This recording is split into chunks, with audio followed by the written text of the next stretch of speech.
রাধিকা কি হলো? থামলে কেন? না কিছু না। রাধিকা, পায়েল সেদিন তোমায় ঠিক কি বলেছে?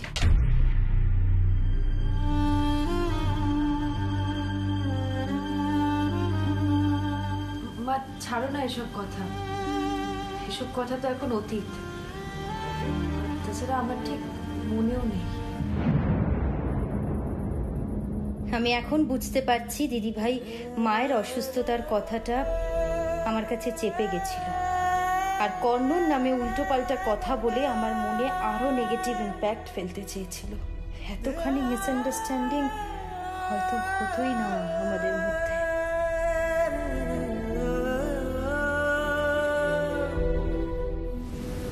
রাধিকা প্লিজ এভাবে এড়িয়ে যাও না। আমার কিন্তু এবার সন্দেহ হচ্ছে।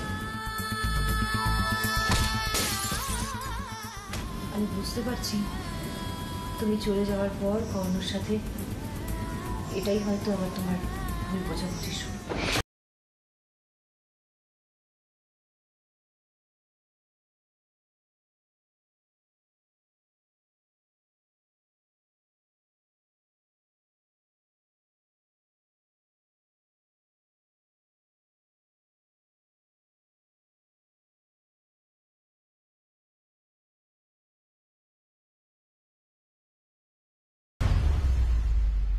আমার মনে হয় যে পায়েলকে একবার ডাকো, পায়েল কতটা ভালো বলতে পারবে, ওকে জিজ্ঞেস করো। না কাকি, মানে হ্যাঁ মানে এখন এসব মানে অতীতের কথা বেকার ঘেটে তো লাভ নেই, তাই না?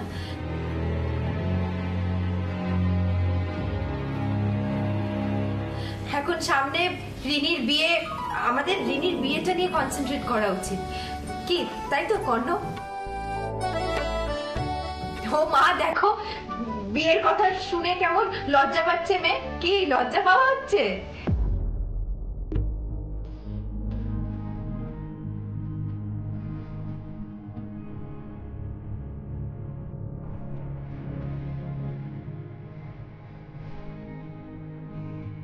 আমি শিওর রাধিকা তুমি আবার কিছু লুকোচ্ছ, যাতে ফ্যামিলির মধ্যে কোনো ঝামেলা তৈরি হয়, তাই তুমি মুখ খুললে না। যখনই সেদিনের কথা ভাবি বড্ড ছোট হয়ে যায় নিজের কাছে।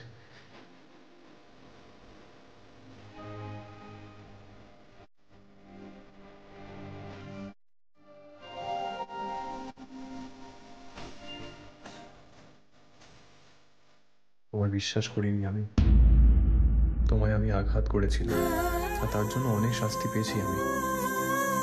সেদিনটা আমাদের লাইফ থেকে মুছে দিতে পারবো না, বাট আই প্রমিস যতখানি অসম্মান আর কষ্ট তুমি সহ্য করেছো সবটুকু মুছে দেবো আমি। I will fill it with love.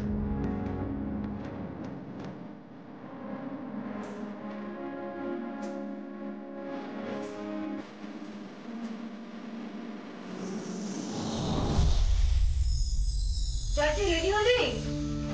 হ্যাঁ হ্যাঁ এখনো রেডি হসনি। আমি জানতাম তুই লেট করবি। আরে বাবা কি করবো, ম্যাচিং ব্লাউজটাই তো পাচ্ছিলাম না খুঁজে। গায়ে হলুদের অনুষ্ঠান শুরু করতে হবে তো নাকি? দেরি হয়ে যাচ্ছে না?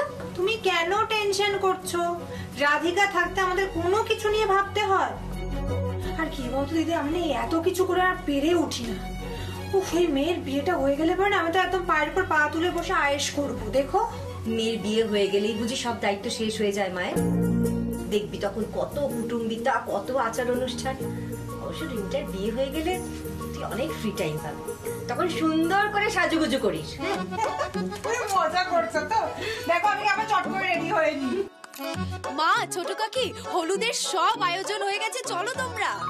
দেখেছো আমি কি বললাম, সব রেডি থাকবে। কিন্তু রাধিকা তুমি এখনো রেডি হওনি?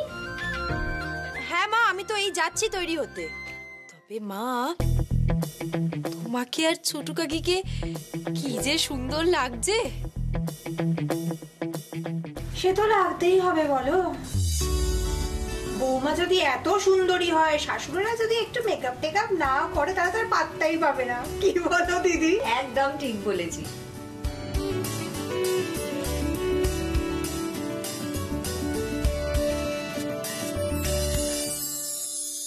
হ্যাঁ সোহিনী, হ্যাঁ আজকে সব অফিসিয়াল কল আমি হ্যান্ডেল করবো, তুমি রাধিকাকে ডিস্টার্ব করো না। হ্যাঁ রাধিকার ডিজাইন অ্যাপ্রুভ করার কথা ছিল, সেটা আমি করে নেব। হ্যাঁ না, আসলে রাধিকা বিয়ের অ্যারেঞ্জমেন্টে বিজি আছে। ওকে ওকে।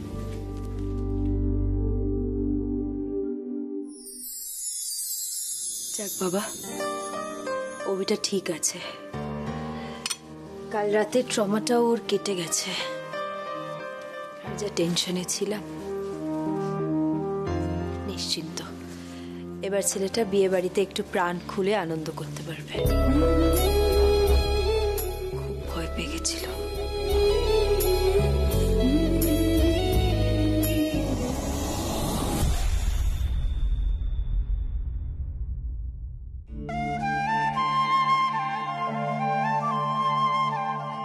কর্ণও কিন্তু আজকাল অভিকে বেশ বুঝছে, ওর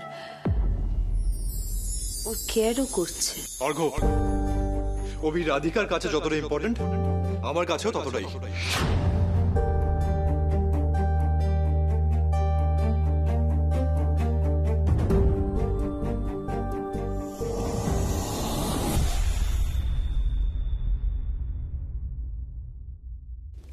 ওর জন্য পাঞ্জাবি তো বের করে রাখলাম, কিন্তু আদৌ কর্ণ এই পাঞ্জাবিটা রিনির গায়ে হলুদে পড়বে?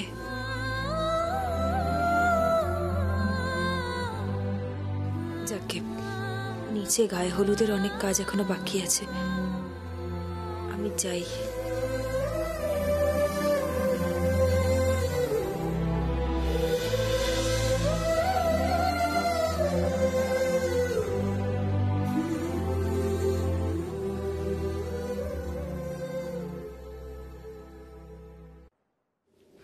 এত কাজ করছে রাধিকা,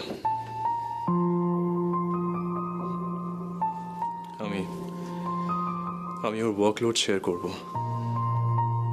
যতটা পারি ওকে সাপোর্ট করার চেষ্টা করব, যাতে ওর কষ্ট না হয়। একটা সারপ্রাইজ আছে ওর জন্য, রুমে রেখে আসি।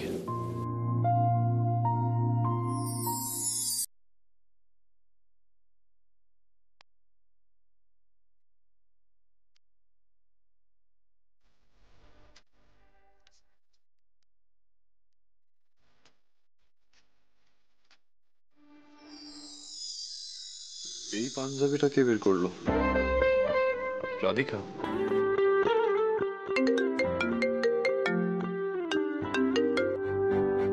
হ্যালো, হ্যাঁ আমাকে ডিজাইনটা ফরওয়ার্ড করো, আমি দেখছি। হ্যাঁ তো কাজ বাকি রয়েছে, রিনিকে এখনো রেডি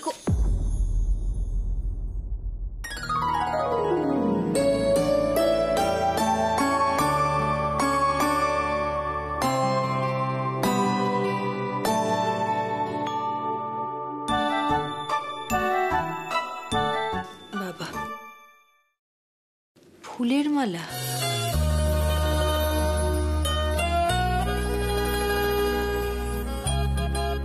ফুলের মালা এখানে কে রেখে গেছে?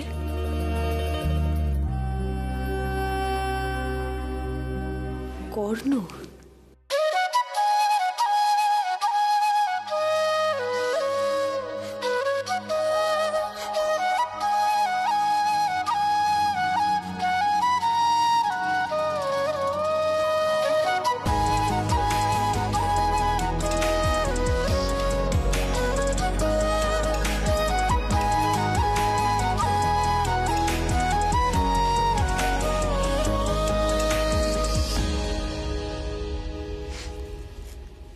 বাবা, ওর এখনো মনে আছে যে আমার ফুল পছন্দের।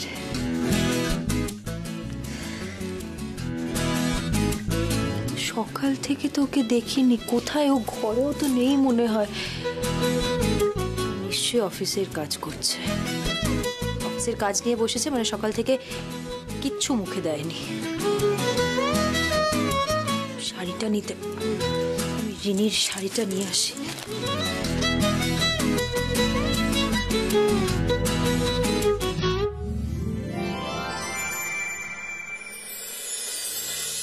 হ্যাঁ, সব ডেকোর ডিজাইন আমি অ্যাপ্রুভ করে নেব। মেক শিওর রাধিকাকে যেন ডিস্টার্ব না করা হয়। কর্ণ, বলছি তুমি সোহিনী ম্যামকে ফোন করে বলো যে আমি কিছুক্ষণ পরে সবটা চেক করে অ্যাপ্রুভাল পাঠিয়ে দিচ্ছি। কেন, আমি দেখে নিচ্ছি তো। শোনো, এই কদিন তোমায় অফিসের কাজ নিয়ে ভাবতে হবে না। ততদিন অফিসের কাজ বন্ধ থাকবে তা কখনো হয়? আমি আছি তো, আই ম্যানেজ, ডোন্ট ওয়ারি। আর ওইদিকে অনেক কাজ আছে, তোমার সামলাতে হবে, তাই ডোন্ট ওয়ারি। হ্যাঁ, কিন্তু সবটা তুমি একা ম্যানেজ করতে পারবে? হ্যাঁ রাধিকা, তোমায় প্রেশার নিতে হবে না, বলছি তো। শোনো, অভি ঠিক আছে? হ্যাঁ, আমি আজকেই অভিকে মনির বাড়িতে পাঠিয়ে দিয়েছি শম্ভু কাকাকে দিয়ে। ওকে।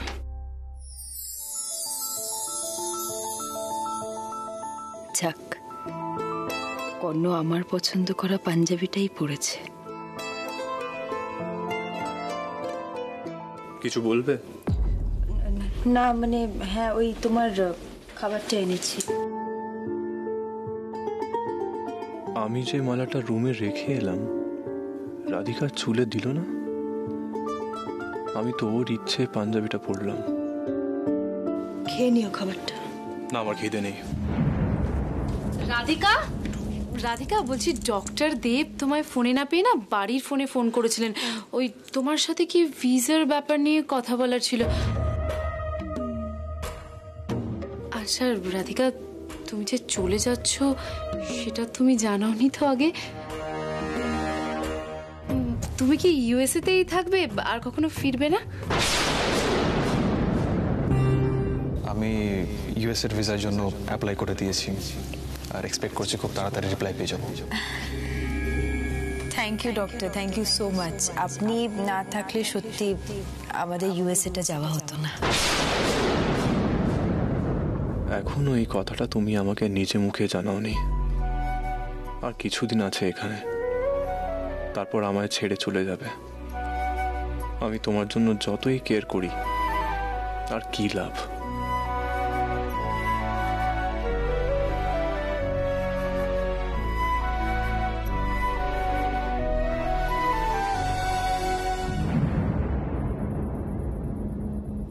রাধিকা, তুমি যে চলে যাচ্ছ না, আমার সত্যি খুব খারাপ লাগছে জানো তো। খুব কর্ণ, রাধিকা তোমার জন্য খাবার নিয়ে এসছে, তুমি খেয়ে নাও। রাধিকার সাথে তো দেখাই হবে না। আচ্ছা ঠিক আছে, তোমরা কথা বলো, আমি বরং এখন যাই। হ্যাঁ, খেয়ে নিও।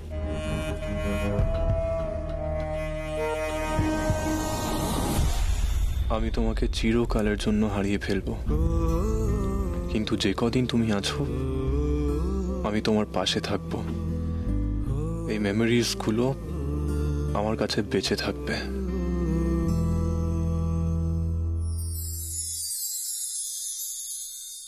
আমি চলে যাওয়ার আগে তুমি যদি একবার আমার হাতটা ধরো, আমি ভরসা পাই কর্ণ। আর কিচ্ছু চাওয়ার নেই আমার, কিচ্ছু না। রাধিকা,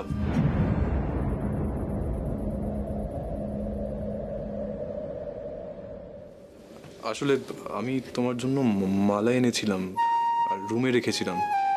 জানি না তুমি নোটিস করেছো কি না। হ্যাঁ মানে, ওহো, ওই রিনি খেয়ে তৈরি করার তাড়াহুড়ো ছিল তো। মালাটা আমি স্টাডিতেই হয়তো এখানে রেখে চলে গেছিলাম। ও, এক মিনিট।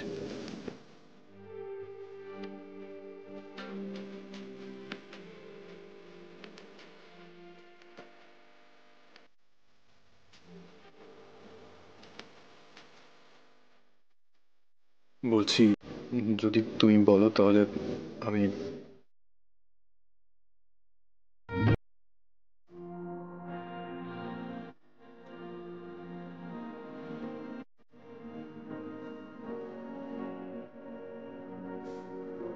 তোমার হাত থেকেই তো আমি এই মালা পরতে চেয়েছিলাম। ভালোবাসার মানুষ যখন নিজের হাতে পছন্দের জিনিস দেয়, তার অনুভূতি সবকিছুর চেয়ে আলাদা হয়। খুব স্পেশাল হয় সেটা।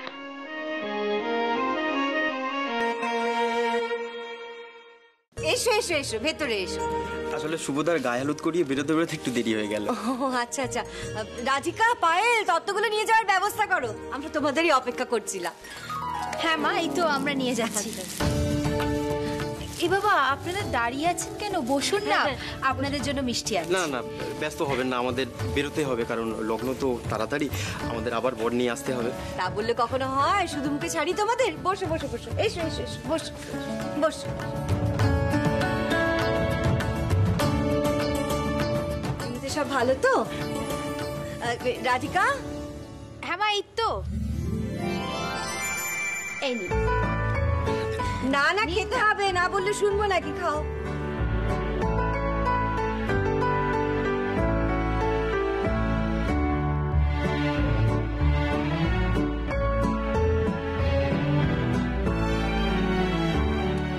মা, মিষ্টি দেখাচ্ছে আমাদের ছোট্ট মেয়েটাকে।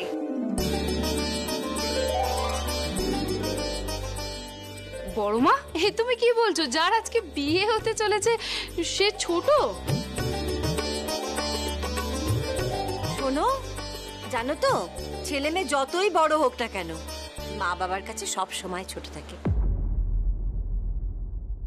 আর আমাদের রিনি কত ছোট্ট ছিল, আমি আর জয়তি কোলে পিঠে মিলে ওকে বড় করেছি। কি কাঁদতো, কথায় কথায় ভ্যাঁ করে দিত।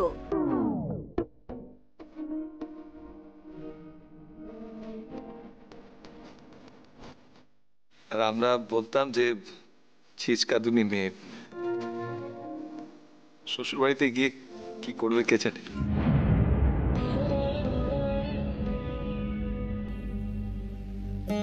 আজকে সেদিনটা চলেই এলো দাদা।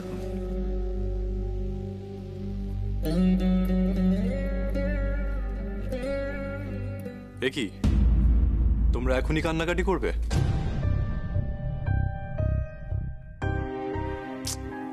আগে বিয়েটা হোক। পারিনি তোর কিন্তু মেকআপটা নষ্ট হয়ে যাবে, তারপর আমায় এসে বলিস না যে দাদা ভাই দেখো না ছবিটা আমায় বাজে লাগছে।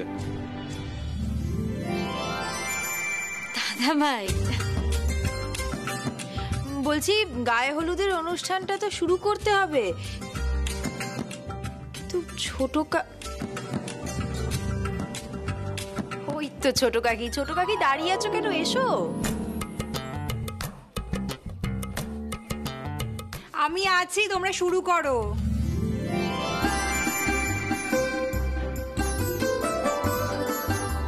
জয়তি, আমাদের মেয়েটা আজ বাদে কাল চলে যাবে। আজকে যখন সম্প্রদান করব, তারপর থেকে ও পরের হয়ে যাবে, আমাদের আর কোনো জোর থাকবে না ওর উপরে। এসব কথা এখন হচ্ছে কেন? মেয়েটা আমাদের ছিল আর আমাদেরই আছে, চলে যাবার কথা এখন বলছো কেন? বিয়েটা তো আগে হোক।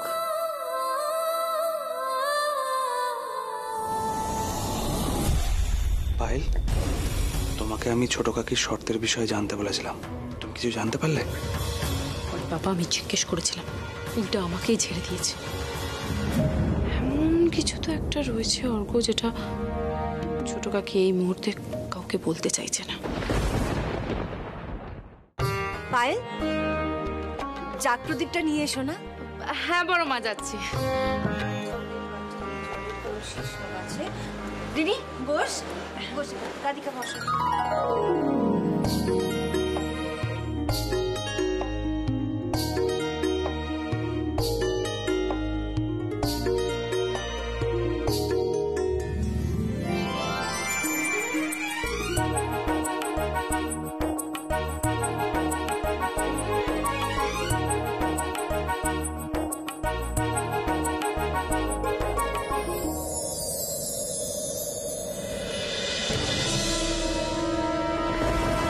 সর্বনাশ!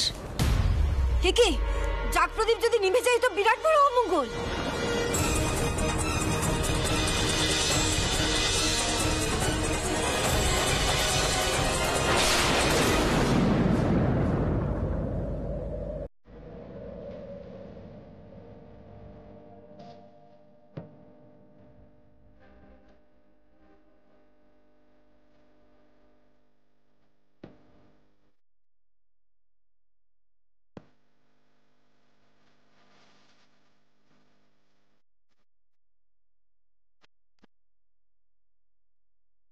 মা, রিনির বিয়েতে আমরা কোনো অমঙ্গল হতে দেব না। দেখবে সবকিছু ভালোভাবে হবে, শুভ হবে।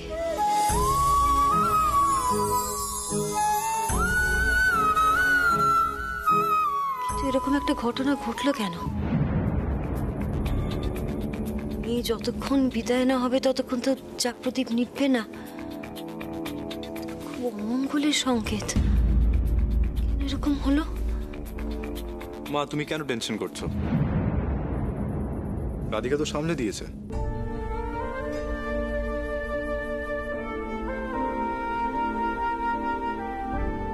দাদা ভাই, কিছু হবে না তো? মানে আমার না ভয় করছে। না, কিচ্ছু হবে না। তো দাদা ভাই আর বৌদি ভাই থাকতে একটা আচরণ তোর আর শুভমের গায়ে লাগবে না।